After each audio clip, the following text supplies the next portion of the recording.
Halo semuanya, nama saya Yuki Hartanto dan hari ini saya akan membahas tentang kimia dan global warming. Kimia adalah cabang dari ilmu fisik yang mempelajari tentang susunan, struktur, sifat, dan perubahan materi.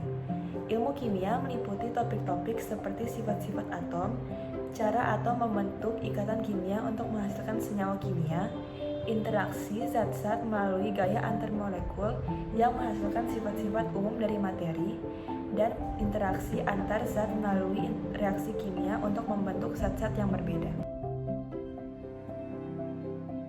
Segala sesuatu yang ada di permukaan bumi adalah ciptaan Tuhan.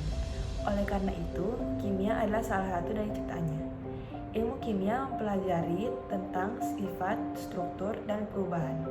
Dengan demikian, kita harus meyakini bahwa yang menciptakan materi di dunia ini adalah Tuhan. Tuhan memberikan kimia untuk digunakan dengan bijak sehingga menjadi sesuatu yang berguna. Oleh karena itu, kimia menjadi sangat berguna bagi kehidupan sehari-hari.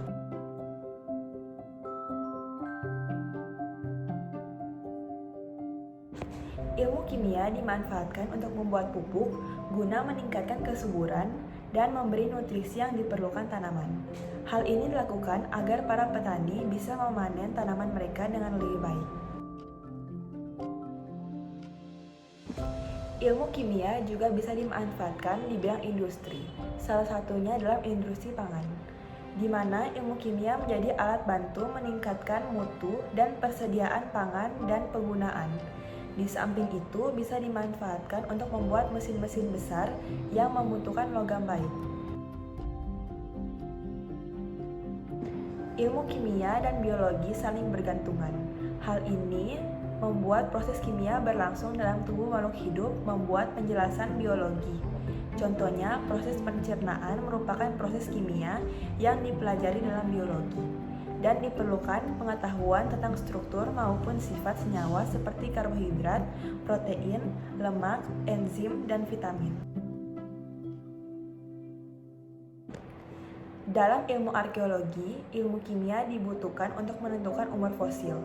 Fosil yang ditemukan dapat ditentukan usianya dengan radioisotope karbon 14.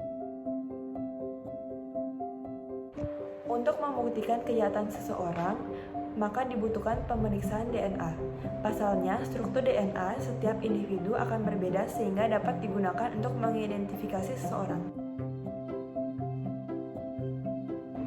Dalam kehidupan sehari-hari, tidak jauh dari kimia seperti sabun yang digunakan untuk mandi, deterjen yang digunakan untuk mencuci baju, dan garam dapur yang digunakan untuk memasak, itu semua adalah bahan-bahan dari kimia.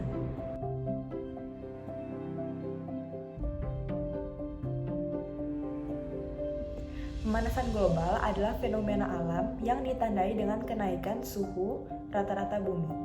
Perubahan suhu terjadi dalam jangka panjang secara perlahan, namun seiring waktu akan dirasakan dan memiliki efek besar. Gas rumah kaca berguna untuk menjaga kestabilan temperatur bumi. Dalam konteks pemanasan global, efek yang sama terjadi namun dalam skala yang lebih luas. Uap air, metana, oksida nitrat, ozon, dan karbon dioksida dikenal sebagai gas rumah kaca utama dalam atmosfer bumi. Gas ini membentuk semacam dinding di atas atmosfer yang memungkinkan radiasi matahari untuk masuk, namun mencegah sebagian panas dipancarkan kembali. Efek rumah kaca sebenarnya diperlukan untuk mempertahankan kehidupan di bumi.